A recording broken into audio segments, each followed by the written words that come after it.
Otoritas Jasa Keuangan mendorong agar kebijakan penghapusan piutang atau hapus buku dan hapus tagih atas kredit macet usaha mikro, kecil dan menengah di bawah milik pemerintah memiliki landasan hukum yang lebih kuat dibandingkan aturan sebelumnya.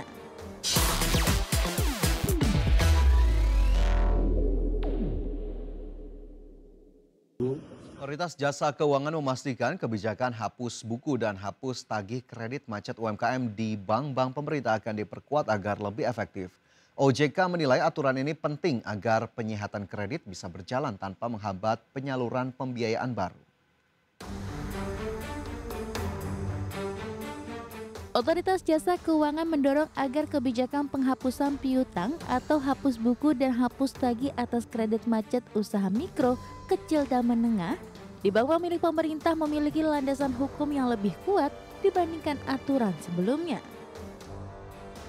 Ketua Dewan Komisioner OJK Mahendra Siregar mengatakan pihaknya telah berdiskusi dengan Menteri Keuangan terkait rencana pemberlakuan kembali kebijakan tersebut. Menurut Mahendra, kebijakan hapus buku dan hapus tagih perlu diperpanjang dan ditingkatkan efektivitasnya agar dapat membantu perbankan khususnya himpunan bank milik negara menyalurkan pembiayaan baru bagi pelaku UMKM yang masih produktif.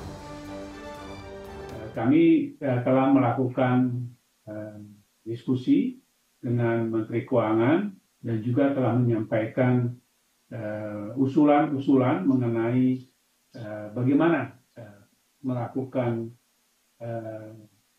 penerbitan penguatan dari peraturan pemerintah yang berkaitan dengan usul bahwa yang diberikan menjangkau aspek yang lebih luas sehingga implementasinya menjadi lebih efektif dan optimal. Adapun per Agustus 2025 berdasarkan data OJK, porsi kredit UMKM di perbankan tercatat turun, termoderasi di kisaran 19% dari total kredit ataupun pembiayaan yang diberikan oleh perbankan. Pertumbuhan kredit UMKM juga melambat yakni hanya mencapai 1,35% secara tahunan. Tim Liputan, IDEX. Produksi minyak Indonesia hingga Oktober 2025 telah mencapai 605,8 ribu barel per hari, naik 4,94% dibandingkan periode Januari hingga Oktober 2024. Peningkatan produksi tersebut merupakan hasil dari optimalisasi sumur tua melalui penerapan teknologi modern serta percepatan proyek-proyek Plan of Development yang tertunda selama bertahun-tahun.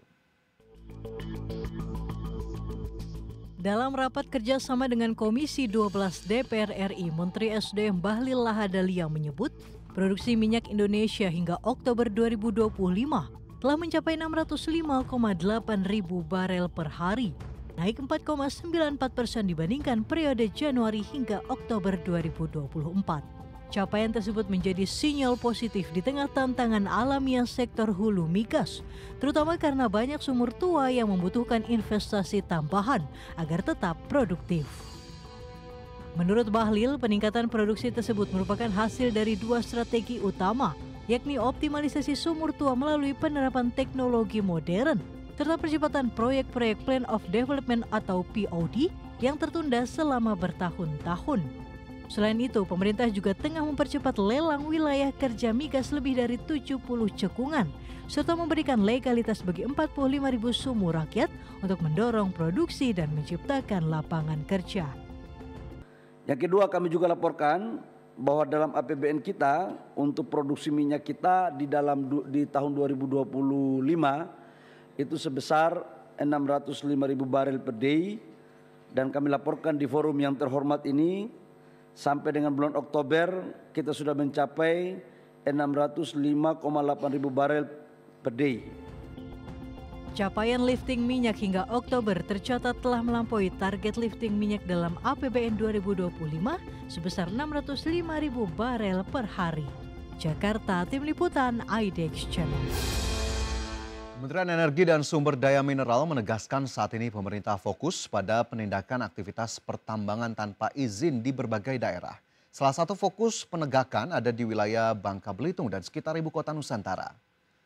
Direktur Jenderal Penegakan Hukum Kementerian SDM, Rilke Jeffrey Huai menjelaskan langkah hukum terhadap peti ataupun penambangan tanpa izin tidak bisa dilakukan secara serampangan karena harus memiliki dasar hukum yang kuat agar tidak menimbulkan masalah di kemudian hari.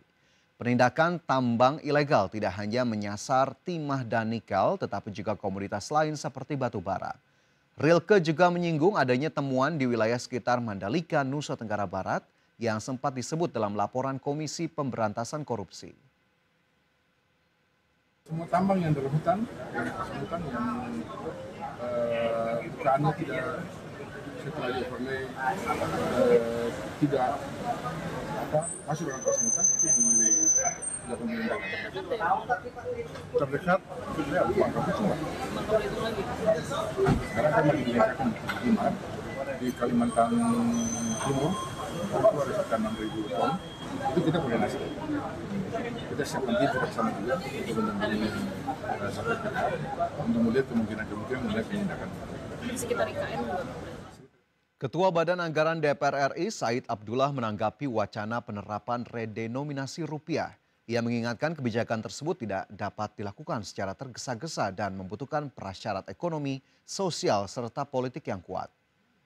Said mengungkapkan perlu dipastikan juga secara teknis kesiapan pemerintah dalam melakukan redenominasi. Jika pemerintah belum siap, redenominasi perlu dipikirkan ulang. Pihaknya juga mengkhawatirkan akan adanya permainan harga jika redenominasi dilakukan. Kebijakan ini nantinya juga bisa memicu inflasi jika tidak hati-hati. Said juga mendorong agar dilakukannya sosialisasi sebelum redenominasi dilakukan, baru setelahnya pembahasan aturan soal redenominasi bisa dilakukan. Pertama, pastikan kestabilan pertumbuhan ekonomi kita. Aspek sosial, aspek politiknya. Kemudian secara teknis, apakah pemerintah sudah siap? Kalau semua itu belum, jangan coba-coba dilakukan redenominasi. Karena apa? Jangan dikira bahwa yang seakan-akan redenominasi itu sesuatu yang sekedar menghilangkan 3-0 di belakang, itu tidak akan menimbulkan dampak yang inflatoris. Dampak inflatorinya akan luar biasa. Ketika kemudian dalam aspek teknis pemerintah berhasil. Oleh karenanya kalau itu 2027, pemerintah intensif 2026 melakukan sosialisasi ke masyarakat, punya pemahaman yang sama, baru persiapan internal pemerintah juga